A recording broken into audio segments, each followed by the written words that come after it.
Good morning, guys. Day 4 of unplanned content. I thought I'm gonna record the video right now. I basically got up a little while ago. We had, as I said yesterday, massive rain, also during the night. And whenever there's so much rain, I think, a body moves a little bit slower. So I went out for a walk and just came back and preparing for the day. But I thought before I postpone the video to later on, where most probably I will feel like, oh, I don't want to do it anymore, blah, blah, blah. I'm going to record it now. And I was like, what am I speaking to you today?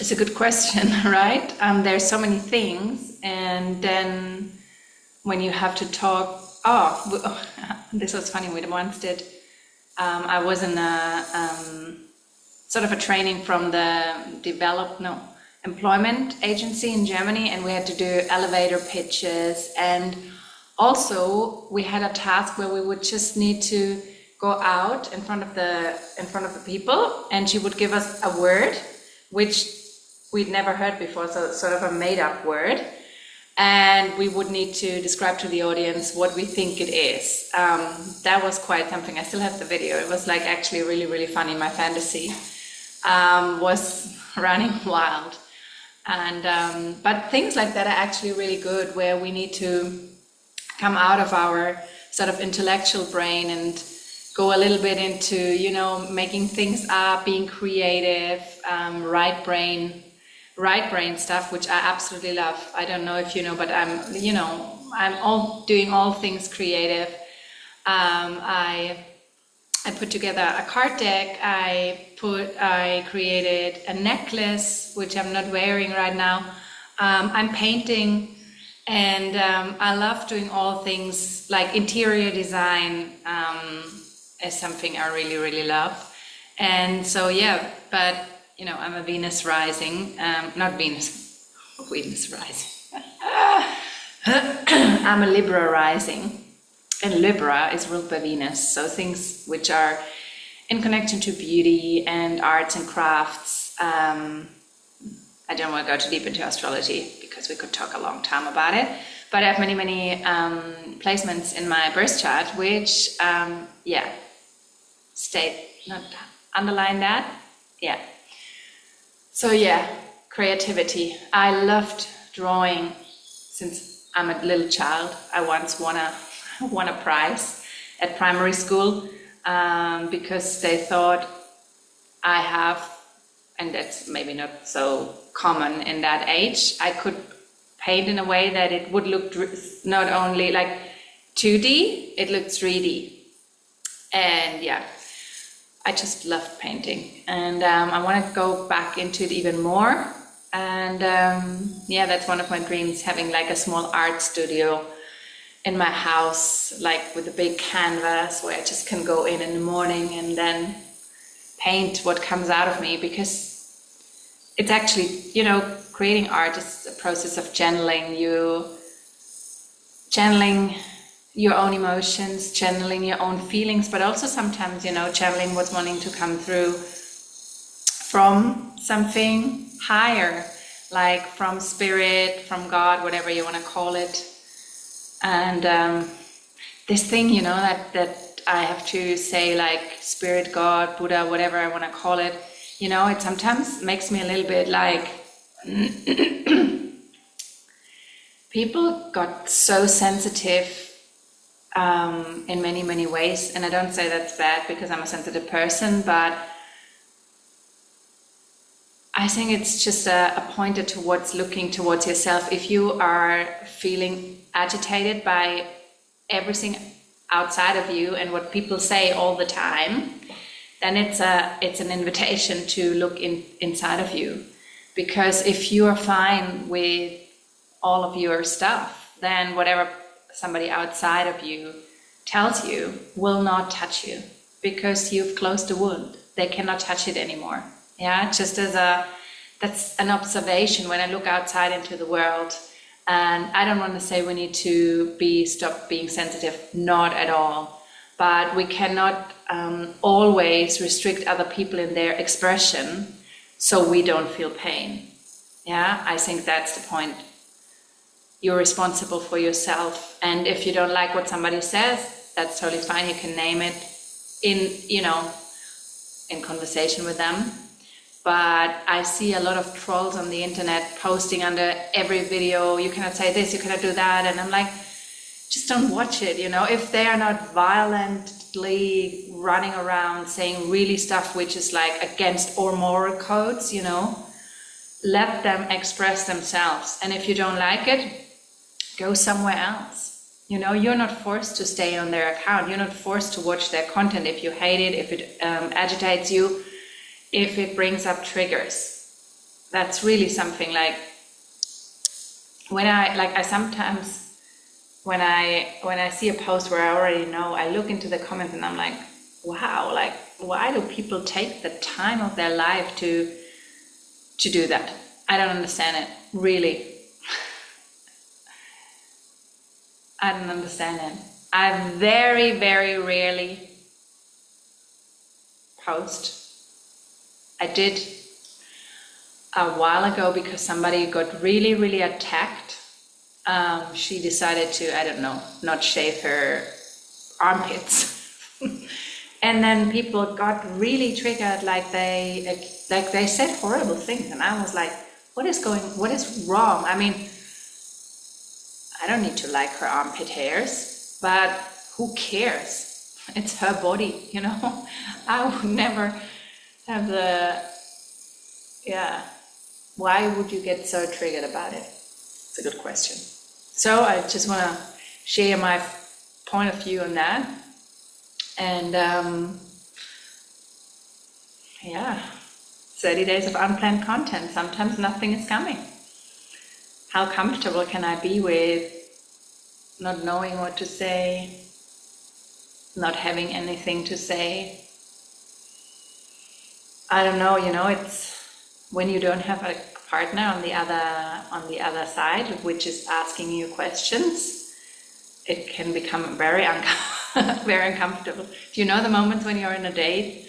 I haven't been in a date for, I don't know, very long. But then the other person is silent and you're like, oh my God. Especially women, I believe.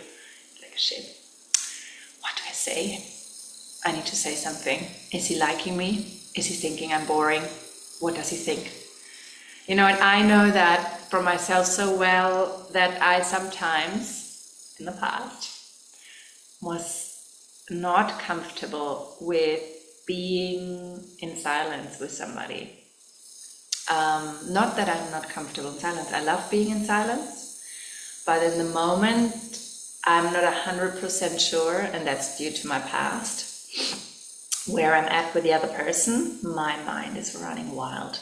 It's like, especially if I like someone, It's not so much with a friend. It could be if we don't know each other. So, like, it always depends on the dynamics, right? There are friends we're so comfortable with, also being in silencio. And then others are where we're like, oh my God, what is this person thinking about me? And this is something, that's why I'm doing this also, because it doesn't matter.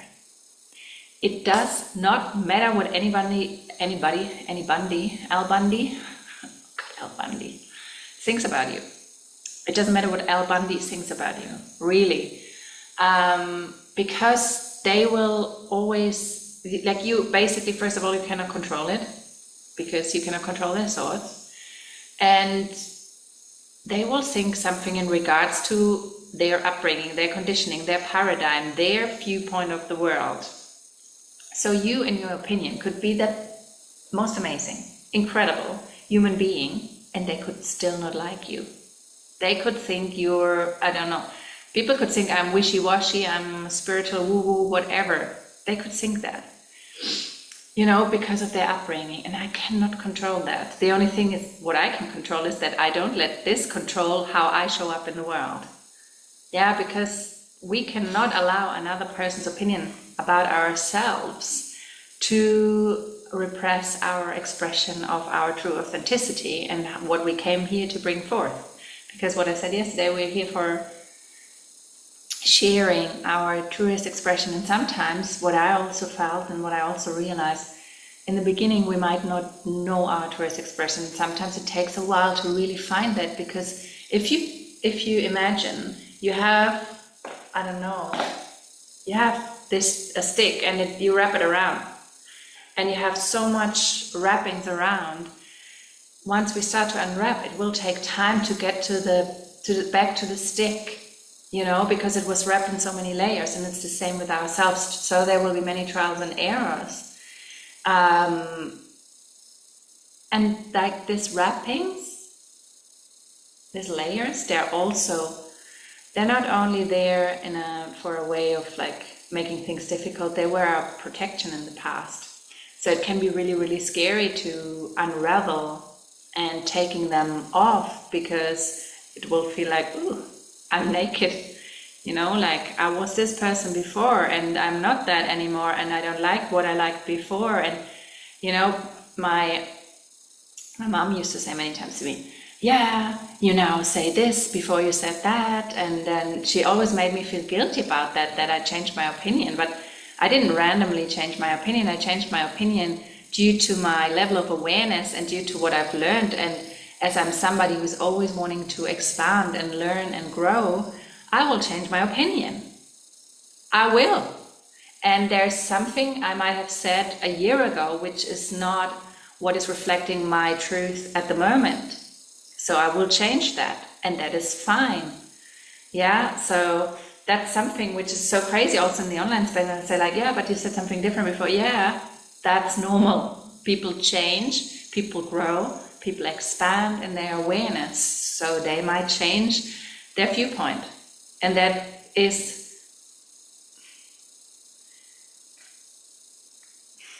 you have to be discerning in that way as well, because some people, they are not changing their viewpoint due to the fact that they experienced, that they thought that they was learning, that they were learning, that they were experiencing something new, growing, expanding. They were changing their opinion or their viewpoint due to the fact that they now are in a different, whatever, group of friends, or following a new trend, but they never looked deeper, So there is no one truth. Like, that's what I really found out. There's no one truth in anything. There isn't. So you are here to find your own truth and stand up for your own truth. And there might be many other people who love your truth, and then they gravitate towards you because they feel you're authentic, you are whatever, you are honest, you're authentic, you're truthful in your own truth. Because in the past, I thought my truth is the only truth. Not as hard like that, but and now I find out I cannot claim my truth to be somebody else's truth, even if I think I have high value codes and then I'm an amazing person. But it's just not how it works. Unfortunately, no, I'm joking. But I heard this. I listened to Esther Hicks yesterday, and she said something similar. She's like, but I want it. Yeah, I would love to have it like that, in that way, but it's just not how this planet works. It's just not how the universe is laid out. So it's better to come to the truth that you can control yourself. You can change this, all this. Yeah, this is your frame of responsibility, where you can do what you want to do. But outside of that, your freedom ends if you touch the freedom, or if you violate the freedom of somebody else. That's in every way, in a way of thought, in a way of, in a subtle way, in the subtle realms, and in the physical realm. Yeah. And it has a lot to do with boundaries, how comfortable you are with setting boundaries for yourself, and then how comfortable you are with accepting boundaries of another person. And I had to learn that. I'm still learning that. I'm still learning so many things, to be honest. And but I came a long way from where I started. Yeah, from where I'm now, and I'm very proud of myself. I'm still wanting to grow more and become a better person. And but I'm fine with who I am right now as well. That's the thing. You don't always want to grow because you think you're not good enough yet. You want to acknowledge, like, hey, where I've come is actually really good, and I'm a decent, good human being, and what I bring forth, what I bring into the world is nice, and like all these bits and parts of yourself, and then still acknowledging that you want to grow and that you want to expand and evolve. I think that's something healthy. And I don't know what else to talk with you today. I'm wearing my friend's shirt today. Isn't that nice? She didn't make the fabric, but she brought it to the tailor. And then she gifted me many of her dresses as she left for a while, and I'm super happy. But I think for now, for today, that's it. Co-creating with spirit, co-creating, that whole thing is not,